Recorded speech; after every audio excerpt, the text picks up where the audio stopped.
ఆమోదం త్రూ రావాల్సినటువంటి constitution requirement ఉంది కాబట్టి ఒక సాధారణంగా 2-3 నెలలకి ప్రవేశపెట్టే బడ్జెట్నే మనం ఓట్ ఆన్ అకౌంట్ బడ్జెట్ అంటాం. దీని మీద నార్మల్గా ఒక పొలిటికల్ పార్టీ స్పందించాల్సినటువంటి అవసరం ఉండదు. ఎందుకంటే దీంట్లో ఏ రకమైనటువంటి పాలసీ మ్యాటర్స్ కానీ ఏ విధమైనటువంటి కొత్త స్కీములు కానీ ప్రవేశపెట్టే ఆస్కారం ఎక్కువ ఎవరు ఉండదు. అది మంచి ప్రాక్టీస్ కూడా కాదు.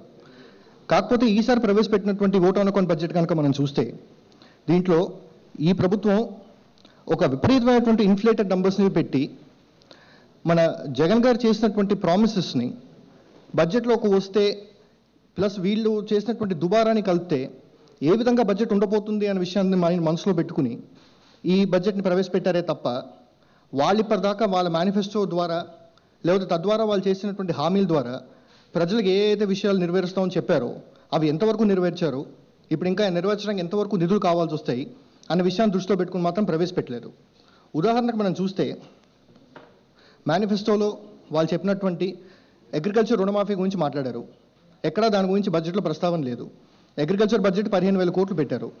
ఆ 15,000 కోట్లలో 5,000 కోట్లు అన్నదాత సుఖీభావకి అలాట్ చేశారు. అన్నదాత సుఖీభావకు అలాట్ చేస్తే 8,500 కోట్లు ఇంకా అగ్రికల్చర్ రుణమాఫీ చేయాల్సినటువంటి అవసరం ఉంది. దాని గురించి ఎక్కడ ప్రస్తావన లేదు.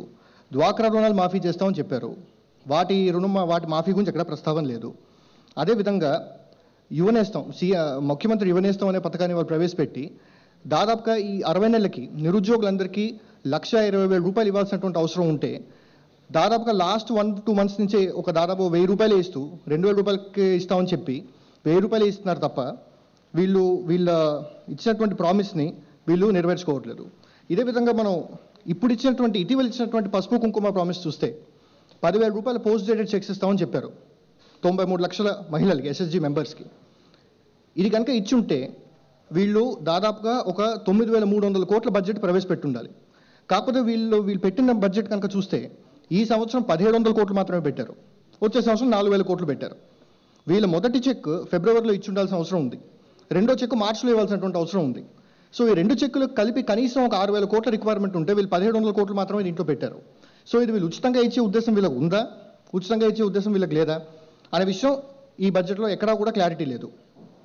తర్వాత ఇదే విధంగా మనం వీళ్ళు మారుతున్నటువంటి ఈ రైతులకు ఇచ్చే ఈ స్కీమ్ గురించి మనం చూస్తే ఈ అన్నదాత సుఖీభావ స్కీమ్ గురించి చూస్తే ఇంతకుముందు సీఎం గారు చెప్పారు దాదాపుగా ప్రతి రైతుకి ఒక 10,000 రూపాయలు ఇస్తా ఉన్నారు.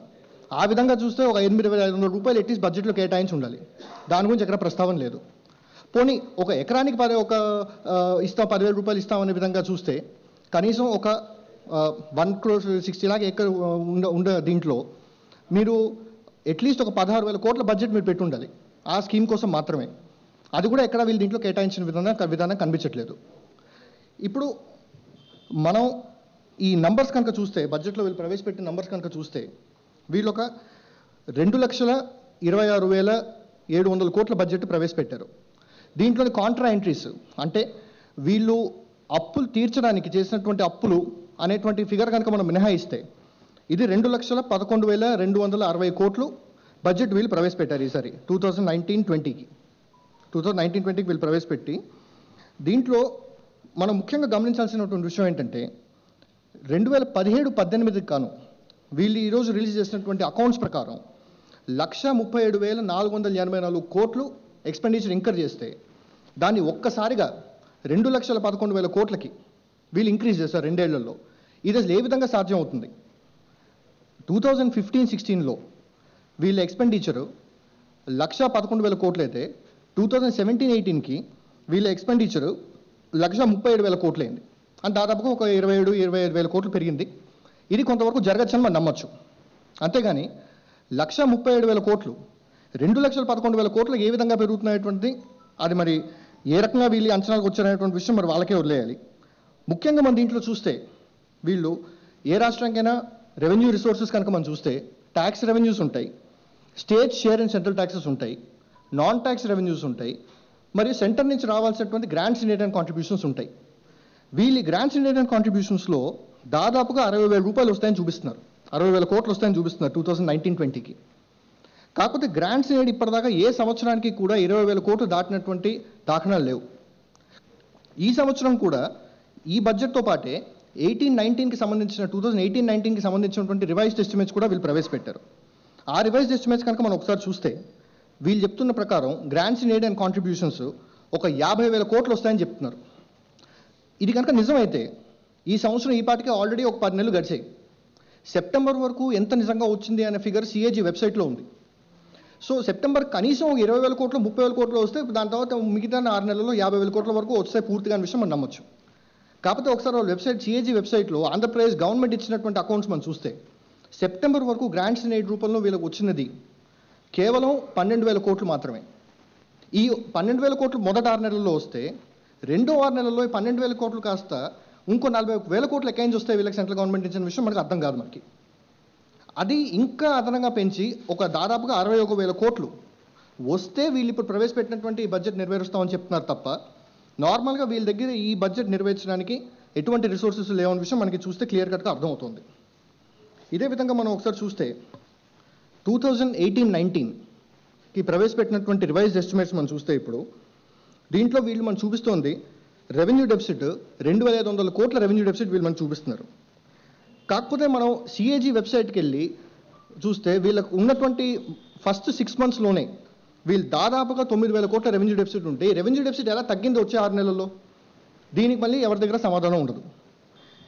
8,500 కోట్లు కాస్త ఇంకో 6,000 కోట్ల రెవెన్యూ సర్ప్లస్ ఈ 6 నెలల్లో వస్తేనే వీళ్ళకి ఈ రకమైనటువంటి రెవెన్యూ డెఫిసిట్ వస్తుంది తప్ప మరో విధంగా వచ్చేటువంటి ఆస్కారం ఎట్టి పరిస్థితుల్లోనూ ఉండదు. చంద్రబాబు నాయుడు గారు మోడీ ప్రభుత్వం మొన్న ఓట్ ఆన్ అకౌంట్ ప్రవేశపెట్టిన తర్వాత ఒక ట్వీట్ ఇచ్చారు. అదేంటంటే, if you observe carefully the budget is a post dated check drawn on a collapsing bank, nothing substantial and concrete for citizens. After sleeping for 4.5 years, the union government suddenly announces these post-dated measures. ఇది విధంగా చెప్పి ఇవి post dated checks అయితే వీళ్ళు ప్రవేశపెట్టినవి పూర్తిగా అంతకు మించి ఇంకా కంప్లీట్గా గాల్లో లెక్కలు తప్ప మరొకటి కాదు. ఇది మనం కనుక ఒకసారి వీళ్ళు ప్రవేశపెట్టినటువంటి ఈ ట్యాక్స్ రెవెన్యూస్ కనుక చూస్తే 2017-18కి మనకు 50,000 కోట్ల ట్యాక్స్ రెవెన్యూస్ ఉంటే 2019-20కి ఏకంగా 75,000 కోట్ల ట్యాక్స్ రెవెన్యూస్ తీసుకెళ్తున్నారు వీళ్ళు.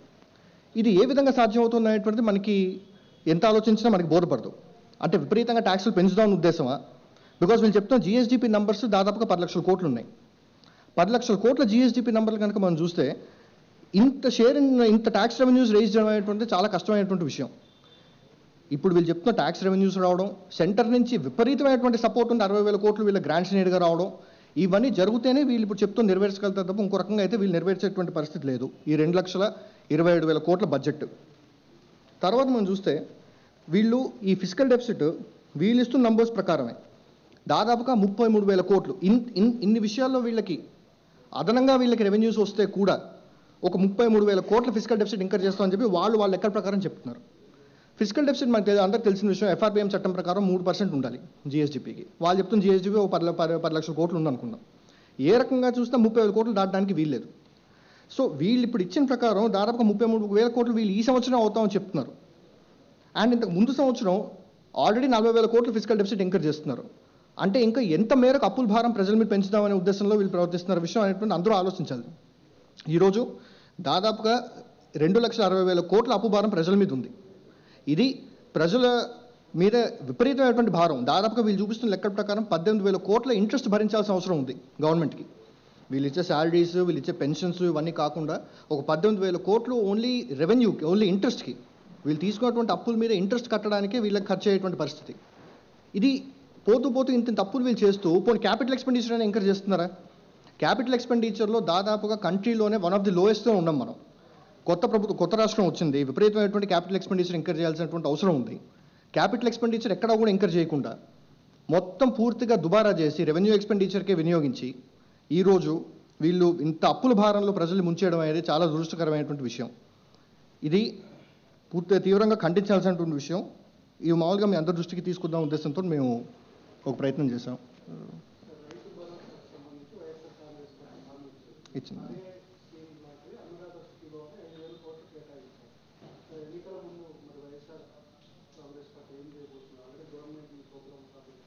ఇప్పుడు మనం చేయగలిగింది ఏముంటుంది? ఇప్పుడు మీరు చెప్పే అన్నదాత సుఖీభావ వీళ్ళు ప్రవేశపెట్టిన దానికి నేను ఇందాక కూడా చెప్పాను మీకు, వీళ్ళు ఎకరానికి డబ్బులు ఇవ్వాల్సి వస్తే 16,000 కోట్లు కేటాయించి ఉండాలి. లేదు ప్రతి రైతుకి డబ్బులు ఇవ్వాల్సి వస్తే అట్లీస్ట్ ఒక 10,000 కోట్లు కేటాయించాలి. అటు లేకుండా ఇటు లేకుండా దీని గురించి ఎట్లాంటి ఎక్స్ప్లెనేషన్ లేకుండా 5,000 కోట్లు పెడితే దాని అర్థం ఏంటి? ఇది మనకి తెలియదు. పోనీ హెక్టార్ 10,000 రూపాయలు ఇస్తామంటే కూడా మీకు కనీసం మీకు 10,000 కోట్లు అవుతుంది. ఇప్పుడు 5,000 కోట్లు కేటాయించారు.